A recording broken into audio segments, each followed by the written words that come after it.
Azerbaijan Baku में taxi service के हवाले से इसके लिए क्या तरीकाकार है और कितनी इन्वेस्टमेंट चाहिए? हमारे साथ हैं अली अकबर साहब। अस्सलाम वालेकुम सर, क्या हाल है? वालेकुम अस्सलाम। मैं ठीक हूँ, आपका क्या हाल है? अल्हम्दुलिल्लाह सर, मैं ठीक हूँ। सर आप हमें बताएंगे अज़रबैजान बाकू में टैक्सी सर्विस का क्या तरीकाकार है? जी कलीमुल्लाह, ये एक बहुत अहम सवाल है। आजकल हमारे पाकिस्तानी दोस्त इस हवाले से बहुत ज़्यादा इंटरेस्ट ले रहे हैं। वो जानना चाहते हैं कि बाकू अज़रबैजान में अगर हम टैक्सी सर्विस चलाना चाहते हैं, टैक्सी सर्विसेज प्रोवाइड करना चाहते हैं, तो उसका तरीकाकार क्या है, इसके लिए इन्वेस्टमेंट कितनी चाहिए और कौन कौन से डॉक्यूमेंट्स रिक्वायर्ड हैं और उसके साथ साथ लाइसेंस कौन सा है। तो आज का टॉपिक आपने बहुत अच्छा चूज़ किया है, वेरी गुड। तो इसमें हम ये बताना चाहेंगे कि जो लोग बाकू अज़रबैजान में टैक्सी सर्विस प्रोवाइड करना चाहते हैं, सबसे पहली बात तो ये है कि उन्हें एक कंपनी रजिस्टर्ड करवाना पड़ती है, जिसे हम कहते हैं सोल प्रोप्राइटरशिप। अब वो सोल प्रोप्राइटरशिप के अंडर जो है अपना ये काम शुरू कर सकते हैं, ट्रांसपोर्ट का, टैक्सी सर्विस प्रोवाइड करने का। इसके लिए टैक्सी सर्विस के लिए फर्दर रिक्वायरमेंट जो होगी, पहला तो कंपनी रजिस्टर्ड आपने करवा ली, वो मैंने जैसे आपको पहले बता चुके हैं, $500-600 खर्चा होगा, उसमें वो रजिस्टर्ड हो जाएगी सोल प्रोप्राइटरशिप। उसके बाद क्या होगा कि आप लोगों को बाकू अज़रबैजान का ड्राइविंग लाइसेंस लेना है। अगर आप लोगों के पास पाकिस्तान का इंटरनेशनल लाइसेंस है तो बाकू अज़रबैजान का ड्राइविंग लाइसेंस आपको बड़ी आसानी से मिल सकता है। ठीक है, तकरीबन उसका $400-500 खर्चा है और 1 महीने के ड्यूरेशन में मिल जाता है। तो बेसिकली यही दो मेजर रिक्वायरमेंट्स हैं। एक तो आप सोल प्रोप्राइटरशिप के अंडर कंपनी रजिस्टर्ड करते हैं और उसके साथ साथ आप ये बाकू अज़रबैजान का ड्राइविंग लाइसेंस लेते हैं और आप अपनी सर्विस शुरू कर सकते हैं। तो अगर सर पाकिस्तानी ड्राइविंग लाइसेंस हो तो क्या ड्राइवर बाकू में टैक्सी चला सकता है? हाँ, ये भी एक अच्छा सवाल है। इसमें आप देखें कि पाकिस्तानी ड्राइविंग लाइसेंस अगर है बंदे के पास, तो आपको वो ड्राइविंग पाकिस्तान में राइट हैंड ड्राइविंग है, ठीक है, उसके साथ साथ यहाँ पर लेफ्ट हैंड ड्राइविंग है, ठीक है। तो वैसे भी कमर्शियली जब आपने कहीं पर भी कोई सर्विस प्रोवाइड करना होती है, दुनिया के किसी भी मुल्क में कमर्शियल सर्विस प्रोवाइड करना है, तो उसके लिए उस मुल्क का लाइसेंस होना जरूरी होता है, ठीक है। तो यहाँ क्योंकि अज़रबैजान में आप एक कमर्शियल सर्विस प्रोवाइड कर रहे हैं, टैक्सी चला रहे हैं, तो इसमें बाकू अज़रबैजान का आप लाइसेंस लेंगे। जैसे मैंने आपको बताया कि वो अगर आप इंटरनेशनल लाइसेंस है तो महीने डेढ़ में आपको मिल जाता है वो। सर अज़रबैजान बाकू में टैक्सी चलाने के लिए कौन से डॉक्यूमेंट्स दरकार हैं? इसके हवाले से थोड़ा सा आप हमें गाइड करें। जी जी, डॉक्यूमेंट्स के हवाले से उसमें हम आपको गाइड करना चाहेंगे। एक तो कंपनी रजिस्ट्रेशन होगी, आपकी लाइसेंस है उसका। दूसरा, आपके पास ड्राइविंग लाइसेंस होना चाहिए जो बाकू अज़रबैजान का होगा। उसके साथ साथ आप फिर एज ए टैक्सी रजिस्टर्ड होंगे। तो जब आप रजिस्टर्ड होते हैं तो आप गवर्नमेंट की फ़ी पे करते हैं। वो मंथली तकरीबन, आप अंदाजे से मैं आपको डॉलर्स में बता देता हूँ, $40 से $50 के अराउंड होती है जो मंथली आप पे करते हैं as a taxi service provide करने के। तो ये मेजर 3 डॉक्यूमेंट्स हैं जो आपको रिक्वायर्ड है: कंपनी रजिस्ट्रेशन, ड्राइविंग लाइसेंस और registered as a commercial taxi driver. तो वो आप गवर्नमेंट के साथ, ट्रांसपोर्ट डिपार्टमेंट के साथ रजिस्टर्ड होते हैं और मंथली बेसिस पर आप वो पे करते हैं, तो ठीक आप है शुरू कर सकते हैं अपना काम। सर, अज़रबैजान बाकू में टैक्सी के लिए गाड़ी कितने की मिल जाएगी? अज़रबैजान बाकू में टैक्सी के लिए मुख्तलिफ जो गाड़ियां हैं, जैसे हम देखते हैं कि बाकू अज़रबैजान में मर्सिडीज है, BMW है और उसके साथ साथ यहाँ पर पिछले 2-3 साल से टोयोटा है, करोला है और हुंडई की गाड़ियां आ रही हैं, ठीक है। ये जो गाड़ियां हैं ये सारी, जिसे हम 1300 सीसी की गाड़ी बोलते हैं या 1500-1800 सीसी की हैं, तो ये ऑलमोस्ट यहाँ पर गाड़ियां सस्ती हैं। पाकिस्तान की निस्बत यहाँ पर गाड़ियां बहुत सस्ती हैं। आपको नॉर्मल जो गाड़ी $4000 में यहाँ पे मिल जाती है, 4000-4500 में आपको गाड़ी मिल जाती है एज ए टैक्सी, आप उसको चला सकते हैं। तो लेकिन अगर यहाँ पर एक और सहूलत भी है पाकिस्तानियों के लिए या मुख्तलिफ दूसरे लोगों के लिए कि आप गाड़ी क्रेडिट पे भी ले सकते हैं, यानी किस्तों पे भी ले सकते हैं। आप आधी पेमेंट देते हैं और आधी पेमेंट जो आप साथ साथ कमा कर भी दे सकते हैं।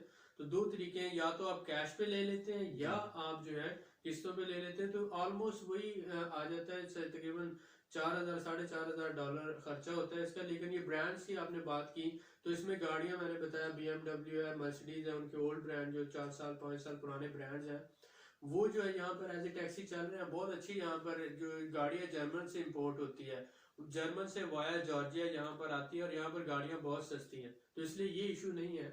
और अब जैसे कि मर्सिडीज है, इसको भी चला सकते हैं। यहाँ पर ई क्लास मर्सिडीज जो है वो चलाई जाती है एज ए टैक्सी। ठीक है, तो ऑलमोस्ट यहाँ पर डीजल गाड़ियाँ ज़्यादा चल रही हैं। ठीक है, as compared to petrol. Petrol तो पिछले 2-3 साल से यहाँ इन हुई है। तो सर बाकू में टैक्सी का डेली का प्रॉफिट क्या है? हाँ, बाकू में टैक्सी का डेली का प्रॉफिट, एक तो आप जब पीक सीजन की बात करते हैं, जब यहाँ पर टूरिस्ट बहुत ज़्यादा होता है, तो वो अप्रैल से शुरू होकर ऑनवर्ड जो है नवंबर तक चलता है। ये 7-8 महीने यहाँ पर जो है बहुत ज़्यादा उसका होता है टैक्सी ड्राइविंग, और उसका डेली आप तकरीबन $80 से $100 तक डेली आप निकाल सकते हैं।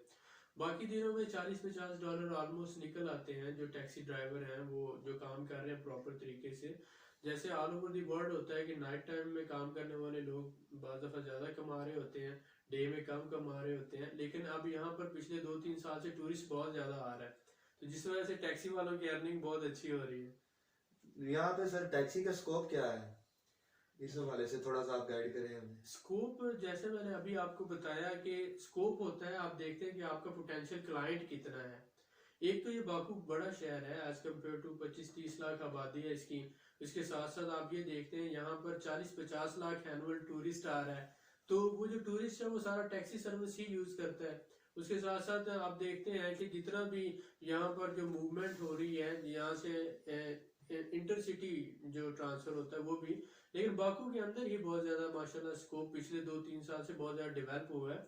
यहाँ पर आप देखते हैं बहुत से 5-7 जो है होटल्स के मेन ब्रांड्स, उन्होंने होटल्स यहाँ पर खोले हैं। 5 स्टार होटल्स हैं यहाँ पर, 4 स्टार है, 3 स्टार, यानी कि टूरिज्म इंडस्ट्री यहाँ पर एक इंडस्ट्री के तौर पर ग्रो कर रही है पिछले 4 से 5 साल से। एज ए इंडस्ट्री इस पर government billions of dollar invest कर रही है, और इसको एज ए इंडस्ट्री यानी कि government 5 star hotel, 3 star hotel, 4 star hotels को एक तो टैक्स वगैरह का जो है वो बेनिफिट दे रहे हैं।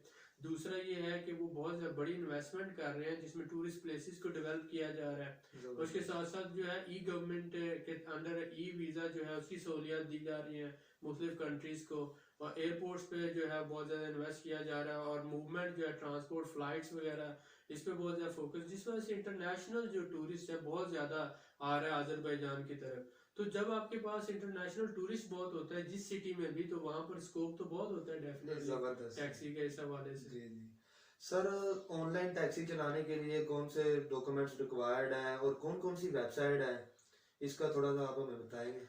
हाँ, ये एक बहुत अच्छी बात है कि जैसे पाकिस्तान में भी उबर है या दूसरे कंट्रीज में उबर ऑल ओवर दी वर्ल्ड चल रहा है, यहाँ पर उबर भी मौजूद है। उसके साथ साथ लोकल कुछ कंपनीज है जैसे बोल्ट है, उसके साथ साथ 189 टैक्सी है, ओमेगा टैक्सी है, सिटी टैक्सी है, और ये 5 से 6 सर्विसेज है इसकी, जिसमें मैंने आपको बताया बोल्ट यहाँ की लोकल है, फिर उबर है, फिर 189 है, फिर सिटी टैक्सी है, और ओमेगा टैक्सी है।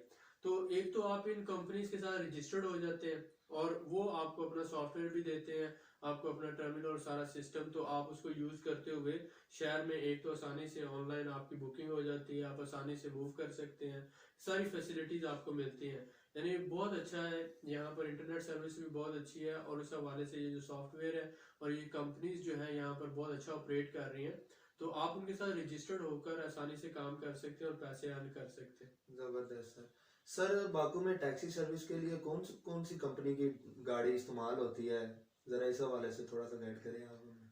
जी, ये मैंने आपको बताया कि जैसे मोस्टली जो है वो BMW है, मर्सिडीज है, हुंडई है, टोयोटा है, उसके साथ साथ डिफरेंट जो भी गाड़ियां हैं, लेकिन यहाँ पर डीजल गाड़ियों का ज्यादा ट्रेंड है। तो सर जो न्यू पाकिस्तानी है जिसको रस्तों का नहीं पता, जानता नहीं इस जगह के बारे में, वो यहाँ पे कैसे टैक्सी चला सकता है, उस हवाले से थोड़ा सा बताएंगे। बिल्कुल सही बात है। जो न्यू पाकिस्तानी है, जो हमारे भाई यहाँ पर आते हैं, जो बाकू एक शहर है, सिटी है जो बहुत बड़ा नहीं है, लाहौर की निस्बत अगर आप बात करें तो लाहौर का चौथा हिस्सा बनता है। लाहौर की आबादी 1.5 करोड़ के करीब जा चली गई है, तो यहाँ 25-30 लाख आबादी है, कोई इतना बड़ा शहर नहीं है।